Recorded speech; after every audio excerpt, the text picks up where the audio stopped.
आज अपन agriculture economics के इंपॉर्टेंट क्वेश्चन के बारे में बात करते हैं। Who is considered as father of agricultural economics? A है एडम स्मिथ, बी है रॉबिन्सन, सी है कार्ल मैरिक्स और डी है अल्फ्रेड मार्शल। तो एग्रीकल्चर इकोनॉमिक्स के फादर हैं एडम स्मिथ, जबकि मॉडर्न एग्रीकल्चर इकोनॉमिक्स के फादर हैं जे.एम. कीनेस। सेकेंड क्वेश्चन है many there is only one buyer and many seller there it's market structure is called monopoly, monopoly, oligopoly और ओलिगोपसोनी। जिस market में only one buyer और many seller होते हैं तो उसे मोनोपोली बोलते हैं, जबकि वन सेलर हो और मैनी बायर हो तो उसे बोलते हैं monopoly. Central Agmark laboratory is located at Jaipur, नई दिल्ली, फरीदाबाद और नागपुर। तो सेंट्रल एगमार्क लेबोरेटरी नागपुर महाराष्ट्र में लोकेटेड है। Central warehousing cooperation was setup in the year.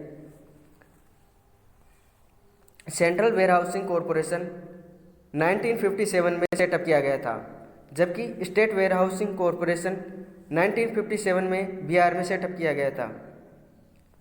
Assets that can be easily converted into cash during the accounting year are known as current assets, fixed asset, working assets और current liabilities. तो इसका answer आएगा जिन assets को हम easily cash में convert कर सकते हैं उसे करंट असेट्स बोलते हैं, जबकि जैसे सीड हो गया, मिल्क हो गया, the integrated farm that comprises crops and livestock is known as supplementary cropping, intercropping, multiple cropping और मिक्स्ड क्रॉपिंग। जब लाइवस्टॉक एंड क्रॉप प्रोडक्शन को इंटीग्रेटेड फार्म पर किया जाता है तो उसे मिक्स्ड क्रॉपिंग बोलते हैं। तो इसका आंसर आएगा mixed cropping. Free goods have value in use, value in exchange, both A and B और नन। तो फ्री गुड्स होते हैं वैल्यू इन यूज, जैसे सनलाइट हो गई, एनवायरमेंट, एयर हो गई, जिसमें केवल वैल्यू इन यूज किया जाता है, जबकि इकोनॉमिक गुड में वैल्यू इन यूज और वैल्यू इन एक्सचेंज दोनों होती है। A marginal farmers own land holding more than 1 hectare, less than 1 hectare, 2.5 hectare और 4 to 8 हेक्टेयर। तो मार्जिनल फार्मर की ओवन लैंड होती है less than 1 hectare. Book wealth of nation is written by Adam Smith, Karl Marx, Robinson, Alfred Marshall. तो wealth of nation book Adam Smith द्वारा written की गई थी। The ability of a good and service to satisfy human wants is known as A price, B value, C utility और D exchange. तो utility किसी भी good या service की एबिलिटी होती है जिससे ह्यूमन वांट सेटिस्फाई हो सके। प्राइस में कोई भी गुड को मनी टर्म में कन्वर्ट किया जाता है, जबकि वैल्यू में गुड की रेट ऑफ एक्सचेंजेबिलिटी होती है। Types of farming with greater risk is specialised farming, diversified farming, mixed farming और रेंचिंग फार्मिंग। तो टाइप्स ऑफ फार्मिंग जिसमें ग्रेटर रिस्क होती है उसमें होता है स्पेशलाइज्ड फार्मिंग में, जबकि डाइवर्सिफाइड फार्मिंग में रिस्क लोअर होती है। Identify the central agency that advise government of India on fixation of MSP for major crop. तो सीएससीपी रिकमेंड करता है एमएसपी के लिए गवर्नमेंट ऑफ इंडिया को। Which of the following not a system of farming? State farming, collective farming, joint farming और rainfed farming.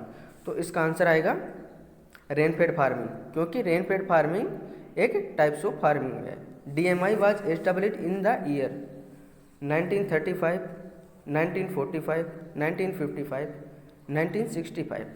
तो DMI 1935 Faridabad Haryana में establish किया गया था। The year of establishment of first regional rural bank in India is 1975, 1958, 1995 और 1982। तो regional rural bank 1975 में establishment किया गया था, जिसमें स्टेट बैंक और सेंट्रल गवर्नमेंट का शेयर होता है। सेंट्रल का होता है 50% शेयर, स्टेट का होता है 15% और जबकि बैंक का होता है 35% शेयर होता है। The decline in the value of capital equipment due to wear and tear is called junk value, depreciation, liabilities और एन्युटी। तो किसी भी कैपिटल की वैल्यू में डिक्लाइन होना तो उसे बोलते हैं डेप्रिसिएशन।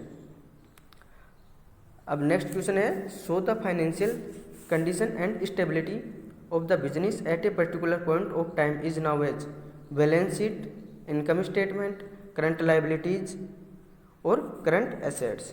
बैलेंस शीट द्वारा financial condition and stability of the business show किया जाता है, तो इसका आंसर आएगा balance sheet. Shape of the isoquant curve, concave to origin, convex to origin, straight line और डाउनवर्ड। तो आइसोक्वांट का शेप होता है कॉन्वेक्स टू ओरिजिन, तो इसका आंसर आएगा B. When an increase in output of one result in an increase in output of the other with the resources amount held constant is also known as complementary enterprises, supplementary enterprises और competitive enterprises और antagonistic enterprises। तो जब अपन एक output को increase करते हैं तो दूसरा आउटपुट भी इंक्रीज करता है, तो ये होता है कप्लीमेंट्री एंटरप्राइजेज, जैसे लाइव स्टॉक और क्रॉप प्रोडक्शन हो गया, तो इसका आंसर आएगा A, complementary enterprises. The shape of the average fixed cost, S shape, U shape, rectangular hyperbola और इन्वर्टेड यू शेप। तो एवरेज फिक्स्ड कॉस्ट की शेप रेक्टेंगुलर हाइपरबोला होती है, तो इसका आंसर आएगा सी। फिर नेक्स्ट क्वेश्चन है, according to law of diminishing marginal utility when total utility is maximum the marginal utility zero, minimum और मैक्सिमम और नेगेटिव। तो जब टोटल यूटिलिटी मैक्सिमम होती है तो मार्जिनल यूटिलिटी जीरो होती है, तो इसका आंसर आएगा A. The level of optimum production is available in first stage of production, second stage of production, third stage of production और बी एंड सी। तो ऑप्टिमम प्रोडक्शन सेकेंड स्टेज में होता है, तो इसका आंसर आएगा B. In mixed farming the contribution of livestock to gross farm income is at least 20%, at least 10%, at least 40% और at least 50%। तो मिक्स्ड फार्मिंग में लाइव स्टॉक का ग्रोस फार्म इनकम में एटलीस्ट 10% कंट्रीब्यूशन होना ही चाहिए, तो इसका आंसर आएगा B. Marketing surplus is total production, total requirement, total production minus total requirement, total production minus total cost plus marginal cost, total cost plus total requirement. तो marketing surplus होता है total production minus total requirement, इसका answer आएगा ए। क्योंकि marketing surplus में total production में से farming requirement जैसे सीड, लेबर आदि का जब रिक्वायरमेंट फुल होने के बाद में जो रिमेनिंग बचता है उसे बोलते हैं marketing surplus. The elasticity of production at the starting point of stage second in the law of diminishing return would be more than 1, equal to 1, less than 1 और 0। तो सेकेंड स्टेज के स्टार्टिंग पॉइंट में elasticity equal to 1 होती है। Nationalization of 14 commercial bank 15 April 1979, 1 जनवरी 1949, 19 जुलाई 1969 और 5 April 1985। तो 14 कॉमर्शियल बैंक का नेशनलाइजेशन 19 जुलाई 1969 में हुआ था, तो इसका आंसर आएगा C. Production is a function of factors cost, price और प्रॉफिट। तो प्रोडक्शन एक फैक्टर का फंक्शन है। फैक्टर में आते हैं जैसे लैंड हो गई, लेबर हो गई, कैपिटल हो गई, ऑर्गेनाइजेशन या मैनेजमेंट हो गया, तो ये फैक्टर ऑफ प्रोडक्शन है। गिवन good refer to inferior goods, free goods, lack of goods और लग्जरी गुड्स। तो गिवन गुड एक प्रकार की इन्फीरियर गुड होती हैं। Price theory is a part of macro economics, micro economics, farm management और मार्केटिंग। तो प्राइस थ्योरी एक माइक्रो इकोनॉमिक्स होती है, तो इसका आंसर आएगा B. A line passing through at least cost point on isoquant map is called ridge line, price line, iso cost line और expansion path. तो एक जो लाइन होती है जो लिस्ट कॉस्ट पॉइंट को जो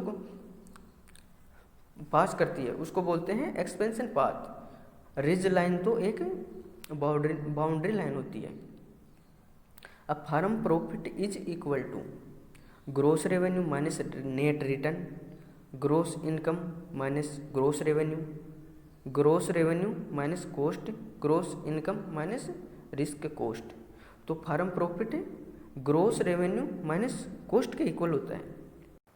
the wages is not paid to casual labour, permanent labour, contract labour और फैमिली लेबर। तो family labour is not paid, तो इसका आंसर आएगा फैमिली लेबर। अब नेक्स्ट क्वेश्चन है good service tax, GST is एक डायरेक्ट टैक्स है, indirect tax है, बोथ ए एंड बी और स्पेसिफिक टैक्स। तो गुड एंड सर्विस एक इनडायरेक्ट प्रकार का टैक्स है, तो इसका आंसर आएगा B. Farming system approach ensure the best use of land, labour, capital and management. Second है लैंड, लेबर और कैपिटल। सी है लैंड प्लस लेबर और डी है लैंड। तो एक फार्मिंग सिस्टम में लैंड, लेबर, कैपिटल और मैनेजमेंट इन चारों का यूज होता है। अब नेक्स्ट क्वेश्चन है marginal physical product of a variable input is negative, only second stage, only first stage, only a both A and b stage और ओनली थर्ड स्टेज। तो इसका आंसर आएगा ओनली थर्ड स्टेज, क्योंकि third stage को double loss zone भी बोलते हैं। तो marginal physical product variable input की नेगेटिव थर्ड जोन में होती है।